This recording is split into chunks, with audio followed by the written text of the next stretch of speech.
परमेष्ठी भगवान की जय। बोले पंच परमेष्ठी भगवान की, देवाधिदेव श्री शांतिनाथ भगवान की, अंतिम तीर्थंकर वर्तमान शासन नायक भगवान महावीर स्वामी की, परम पूजनीय आचार्य श्री वसुनंदी जी मुनिराज की, उत्तम क्षमा धर्म की, अहिंसामयी विश्व धर्म की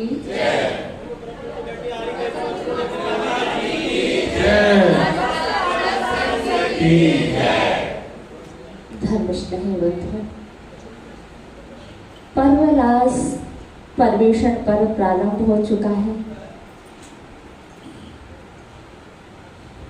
निश्चित है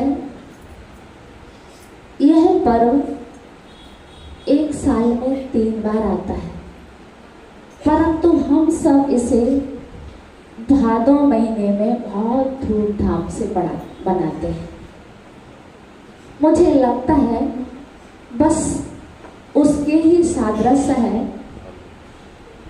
एक बार अकबर ने सभा से पूछा, ये बताइए 27 में से 10 गए कितने बचे? 17। हाँ बिल्कुल। उधर जो अकबर की सभा का रत्न था, कौन? बीरबल। उसको आपका आंसर या सभासदों का आंसर पसंद नहीं आया। वह बोला मेरा मैथ ये नहीं कहता, मेरा मैथ तो कहता है कि 27 में से 10 गए तो 0 बचा।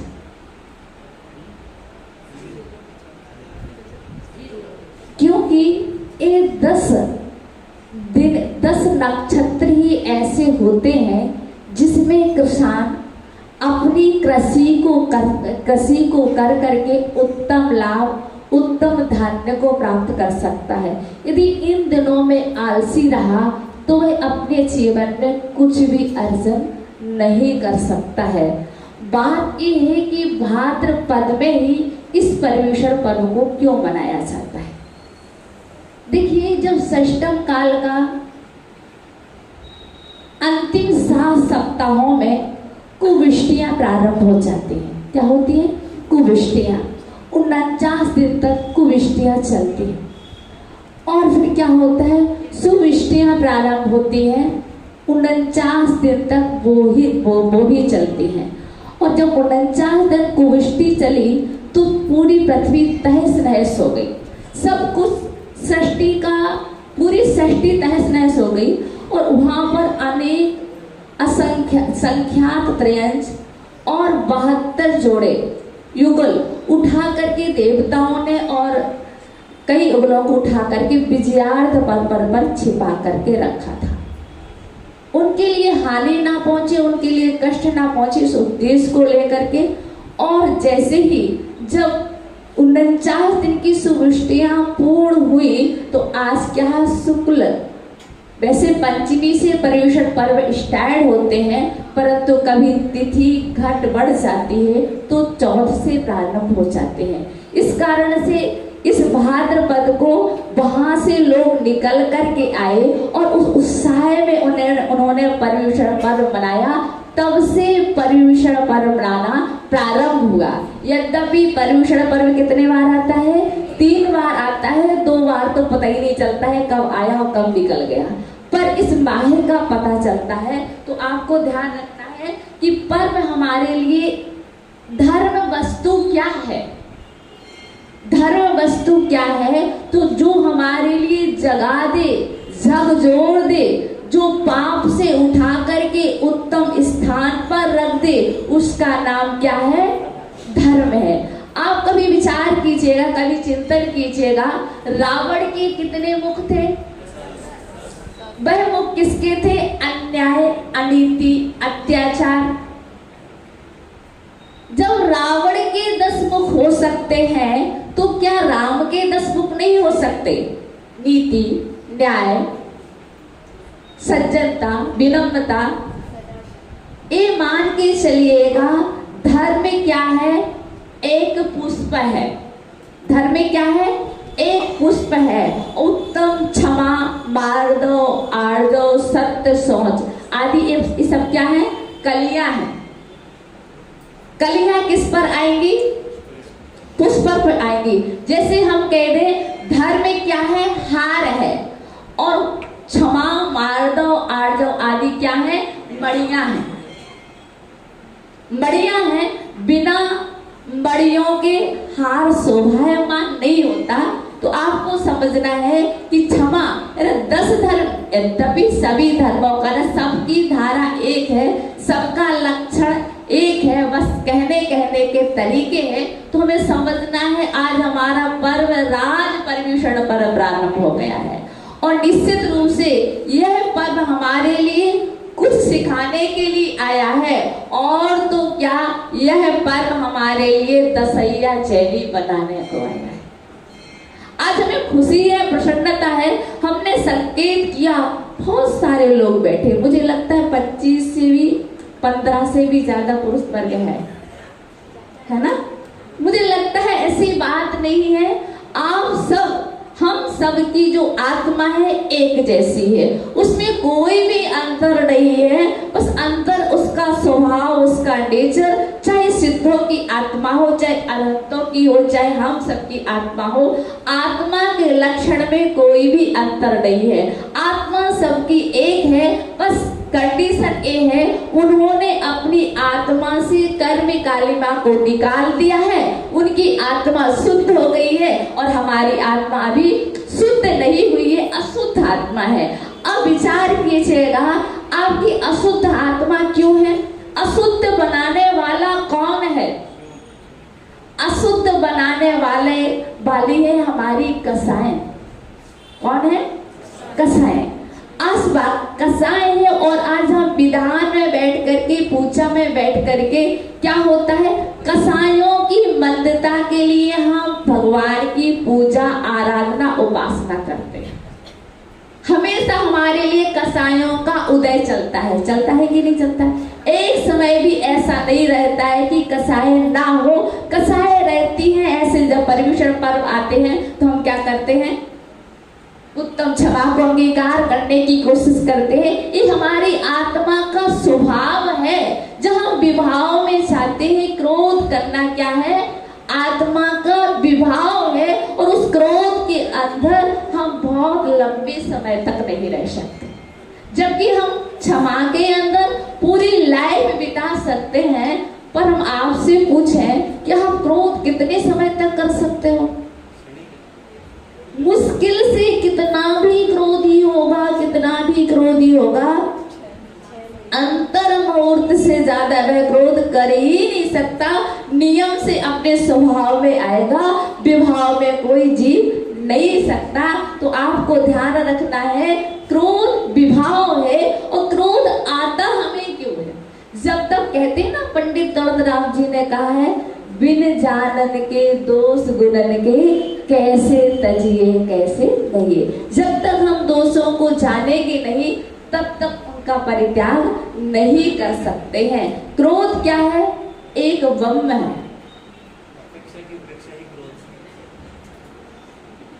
क्रोध एक बम है। वह सामने अपने को जलाए अथवा ना जलाए, या हम कह लोहे का गोला है, गरम किया हुआ लोहे का गोला है, उस पर सामने वाले पर फेंके, उसको असर करे अथवा ना करे, तुमने गरम लोहे को उठाया है तो नियम से आपके हाथ जलेंगे ही जलेंगे।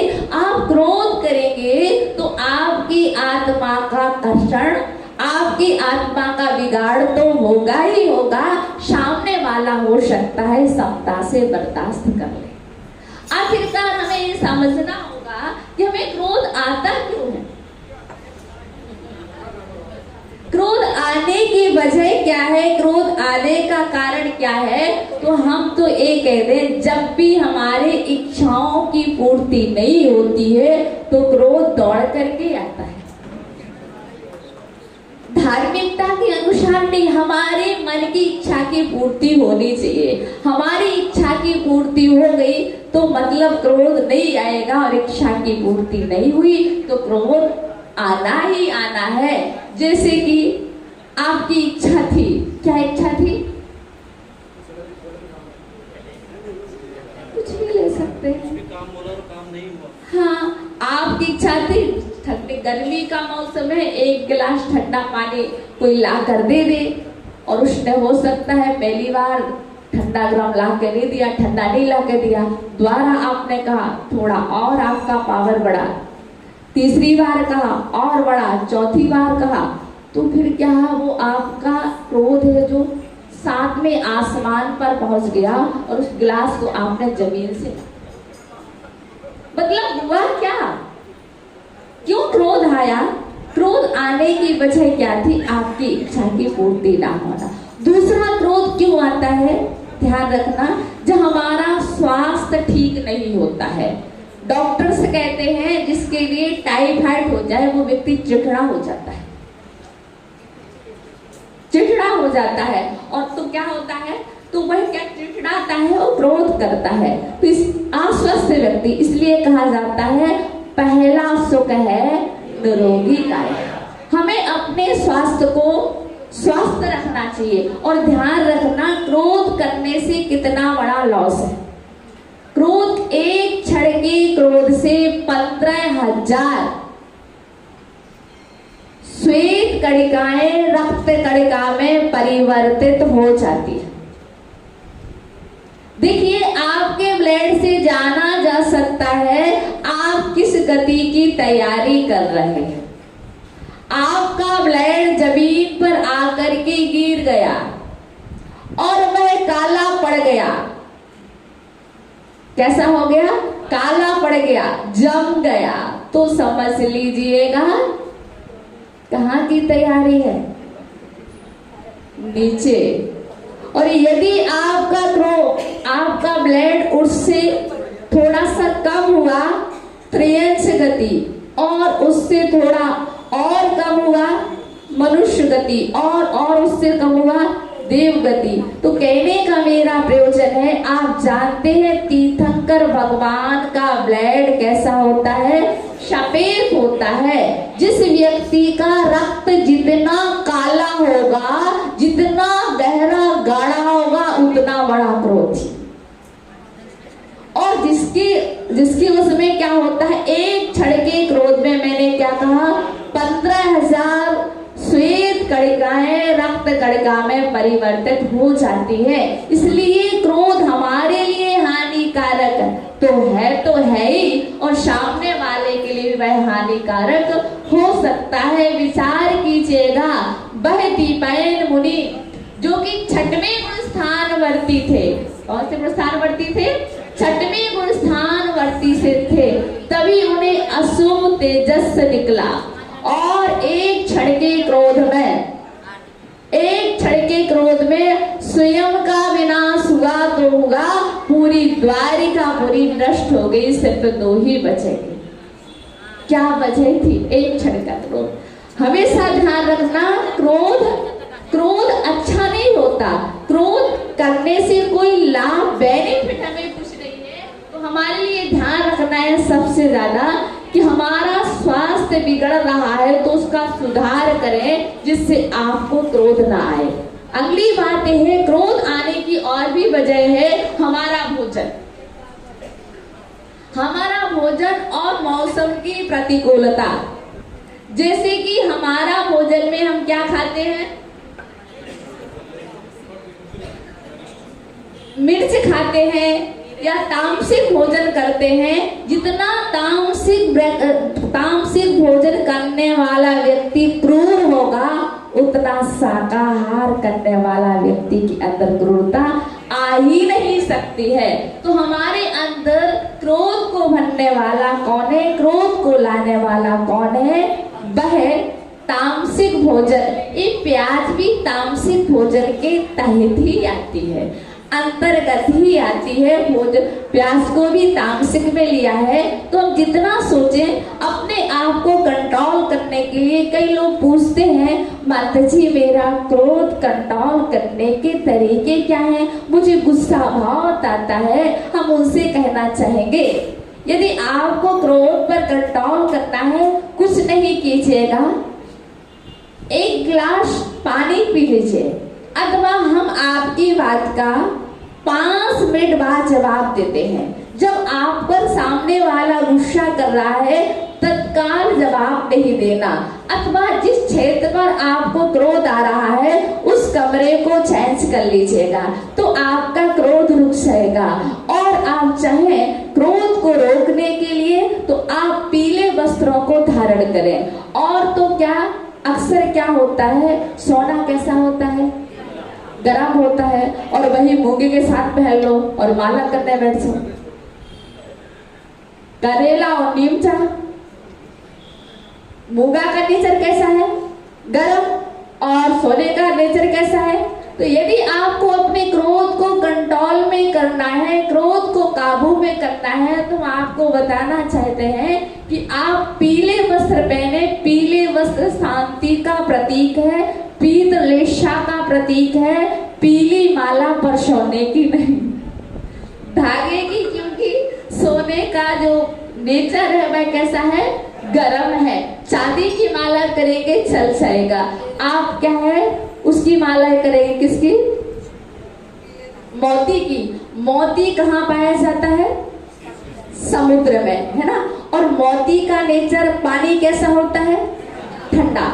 और यदि यहाँ पर उपास कई लोग कर रहे होंगे, मुझे नहीं लगता 10 उपास कितने कर रहे, कितने पास कर रहे, यदि आपको कोई प्रतिकूलता हो, गला सूखने लग जाए, तो आपके लिए उपाय बता रहे हैं। आप क्या करना, मोती की माला को पानी में डाल करके फेरना तो आपका गला तरल हो जाएगा। क्यों, क्योंकि वह क्या है, ठंडा है, पानी भी ठंडा है और मोती भी ठंडा है। और आप पीले वस्त्र पहने, सारे एक निमित्त कारण होते हैं, तो कुछ निमित्त कारणों का भी अपन यूज कर लें। तो कहने का तात्पर्य है, यद्यपि उत्तम धर्म 2 प्रकार के, एक तो श्रावक धर्म और एक साधु धर्म। तो श्रावक धर्म में आती है 11 प्रतिमाएं, उत्तम, क्षमा, मार्दव, आर्दव आदि किसके धर्म है, मुनियों के। परंतु हम भी उसका अभ्यास कर सकते हैं जब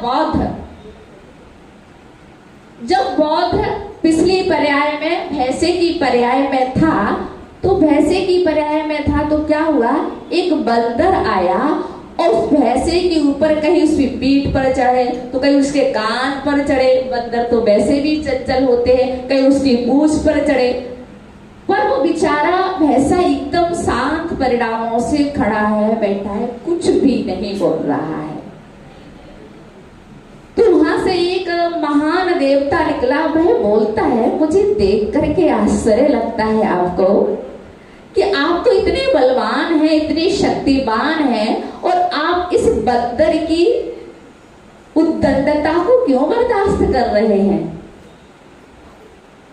उस भैंसे ने, जो कि अगले भाव बौद्ध बनेगा, उसने कितना सुंदर जवाब दिया, निर्बल को सबल होकर क्षमा करना ही क्षमा है, और मैं अगले पर्याय के लिए अभ्यास कर रहा हूं, मुझे उत्तम क्षमा चाहिए। सोचिएगा और कभी विचार कीजिएगा, अपन लोग चैनी होकर के, मैं तो ये समझती हूँ वो कौन, महात्मा गांधी, कौन से गुण स्थान वर्ती, कौन से गुण स्थान होगा उनका, महात्मा गांधी कौन सा गुण स्थान था, पहला, जैनी नहीं थे, पहला गुण स्थान था, मात देव सास गुरु को नहीं मानते थे, फिर भी उनके अंदर इतना क्षमा थी कि उनके गाल पर एक चाटा मारा तब भी उन्होंने कुछ नहीं कहा, दूसरा कर दिया, और फिर तीसरा मानने के गुनाह वही कर दिया। आप होते तो क्या करते,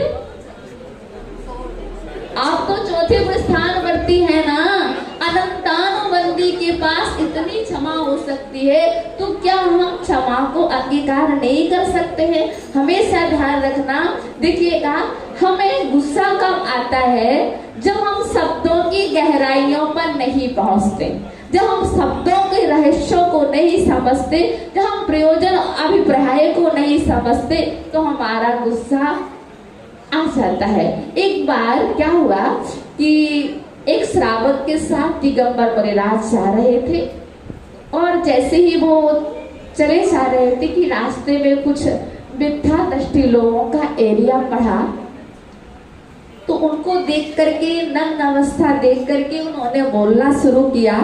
और उन्होंने कहा देखो तो ये नंगे हैं, लुच्चे हैं, पागल हैं, पाखंडी हैं, उचक्के हैं, पाजी हैं, नालायक हैं। किसको बोला?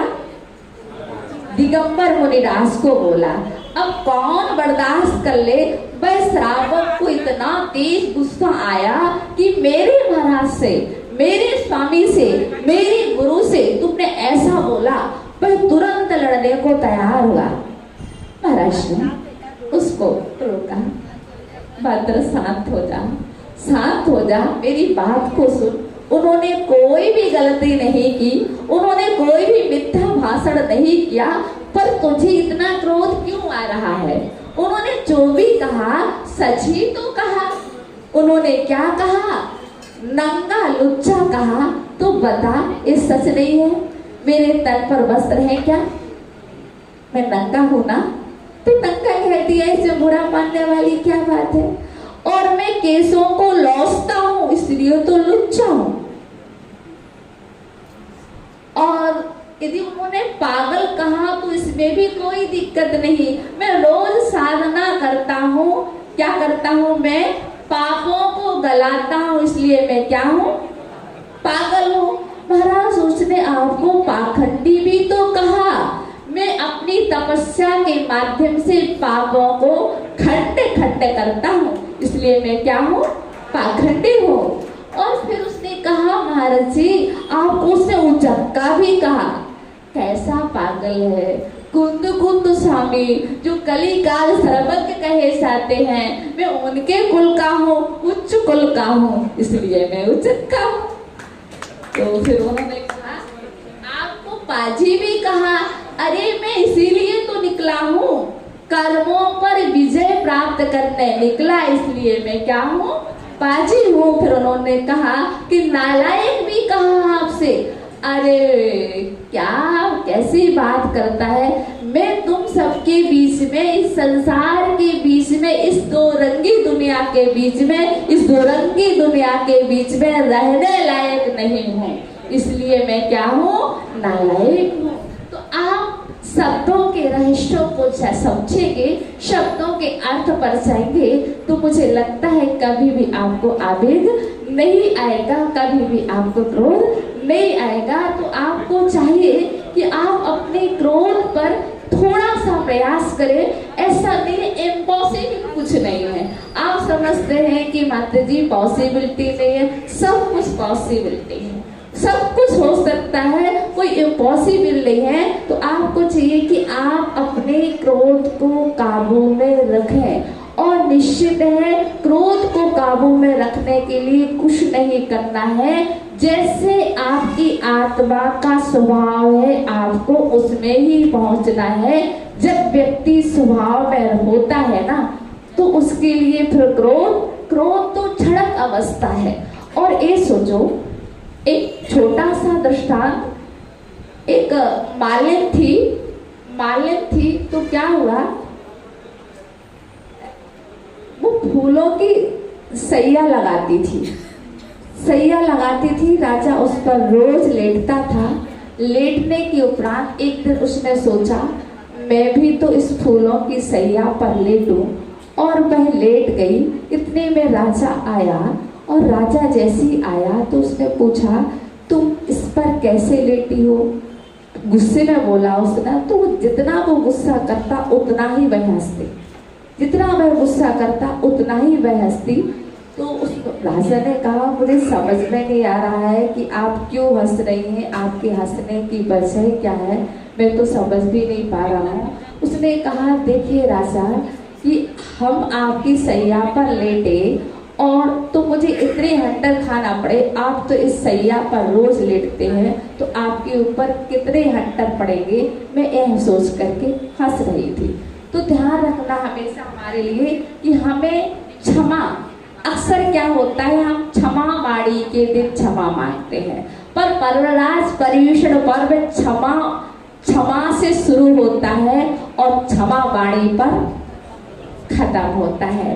तो उत्तम क्षमा हम उनकी मानते हैं, और क्षमा तो आज से ही मांगना प्रारंभ कर देना चाहिए। पर अक्सर क्षमा उनसे मांगते हैं जो हमारे जानकार है, रिश्तेदार है, जिनसे हमने कोई गलती नहीं की है। हम भगवान से मांगेंगे, गुरु से मांगेंगे नहीं, सबसे पहले क्षमा मांगना चाहिए अपने दुश्मनों से, जिनसे आपकी नहीं बनती, जिनसे आपकी बात नहीं होती। सोचिएगा, विचार कीजिएगा। मुझे उस समय का दृष्टांत याद आता है। नेमिनाथ भगवान के समय में अंतःकृत केवली हुए, उनका नाम था धन्य कुमार। क्या था? धन्य कुमार थे। और धन्य कुमार की कंडीशंस ये थी कि उनके लिए मुनि दीक्षा लेने के बाद 1 महीना नहीं, 2 महीने, 9 महीने तक लगातार अंतराय हुए। क्या हुए? लगातार 9 महीने तक अंतराय हुए। अंतराय होने के उपरांत उन्होंने सोचा, इन्हें एक पूछा, अंतराय हुए तो वो क्या करना गए, अपने ध्यान में एक वृक्ष के नीचे बैठ गए, खड़े हो गए। तो वहां से ब्रह्मदत्त चक्रवर्ती निकला। और ब्रह्मदत्त चक्रवर्ती निकला, उसने उन मुनिराज को देखा और देख करके आगे निकला, शिकार करने के लिए निकला था। और जैसे ही उन्हें शिकार नहीं मिला तो वे वापस लौट कर आते हैं। उन्होंने कहा, इस दिगंबर मुनिराज की वजह से मुझे शिकार नहीं मिला। तो उनके पास जितने भी बाण थे वो सारे के सारे बाण धन्य कुमार मुनिराज की काया पर छोड़ दिए।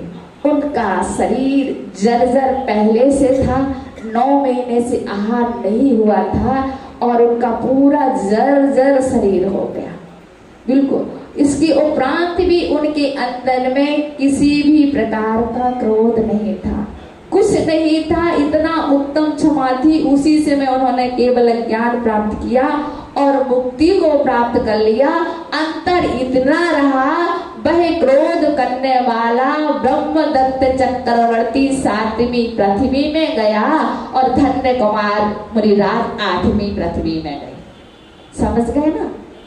7वीं पृथ्वी मतलब सप्तम नरक और 8वीं पृथ्वी मतलब ईसत प्राग भार भूमि, सिद्ध शिला पर गए। अब ये जानना है आखिरकार उन्हें अंतराय कर्म का बंध क्यों हुआ, उन्हें 9 महीने तक आहार क्यों नहीं मिला।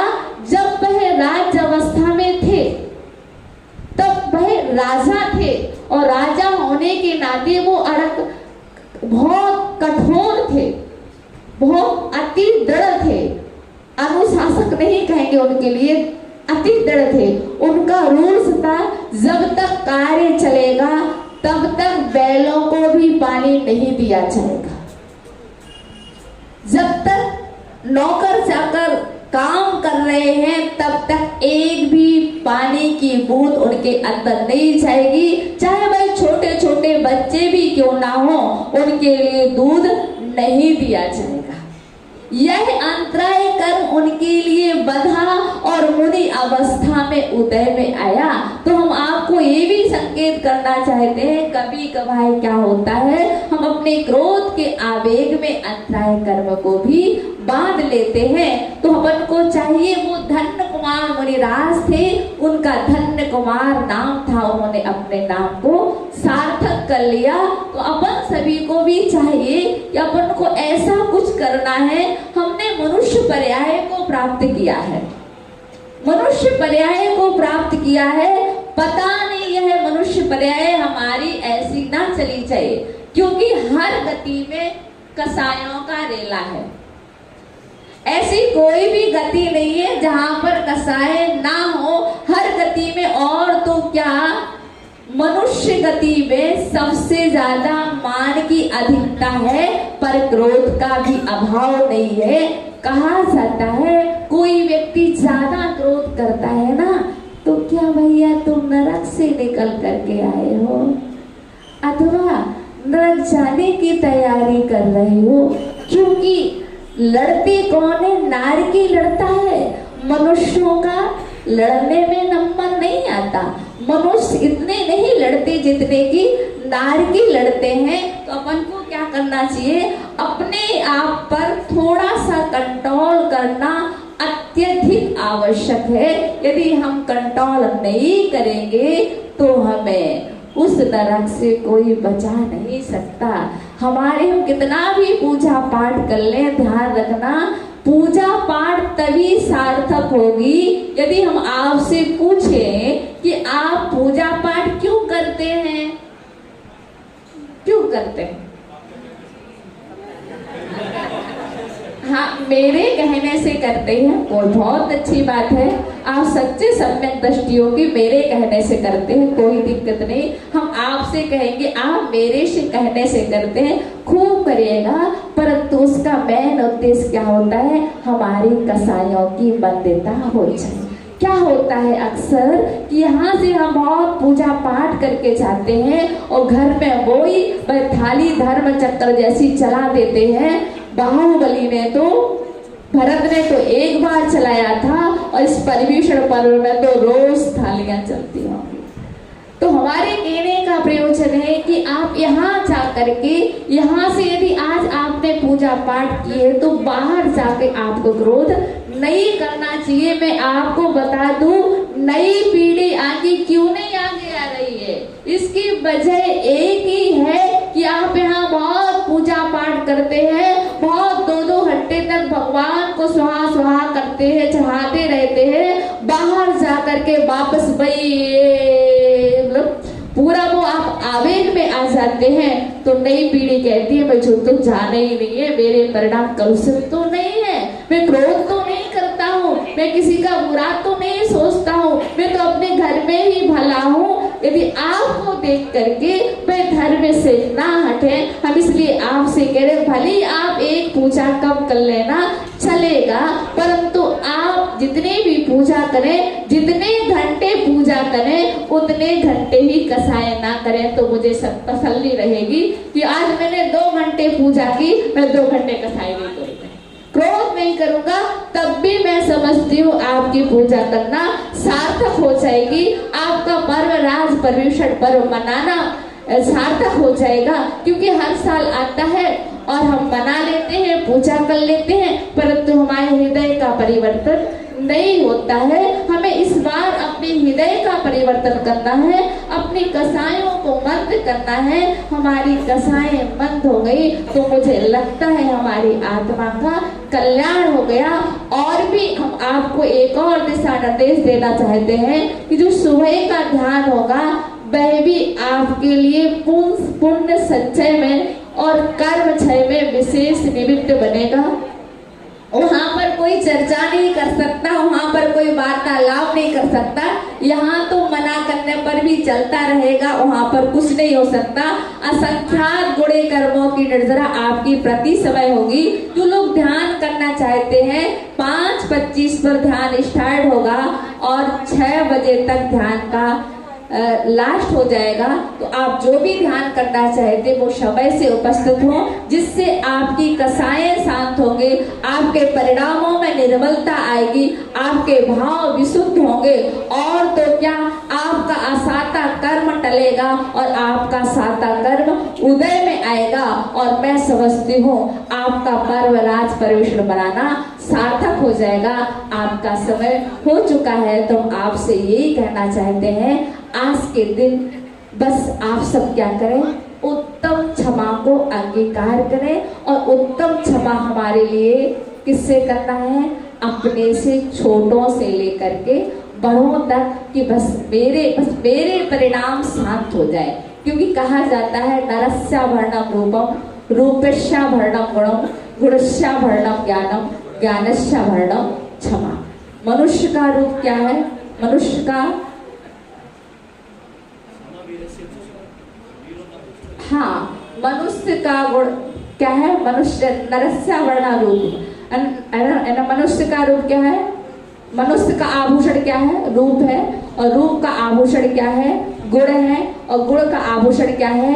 ज्ञान है। और ज्ञान का आभूषण क्या है? क्षमा है। जितना ज्ञानवान व्यक्ति होगा उतना ही क्षमाशील होगा, जितना भी कम ज्ञानी होगा उतना ही क्रोध की अधिकता होगी। तो आप सभी विद्वान हैं, विवेकी हैं, ज्ञानी हैं, पंडित हैं, तो आप सभी अपने अंतरंग में वह सब में ज्ञान का दीप जलाएं और उत्तम क्षमा को अपने हृदय में स्थान दें, जिससे आपका और आपकी समाज का कल्याण हो। ऐसी पवित्र भावना के साथ आप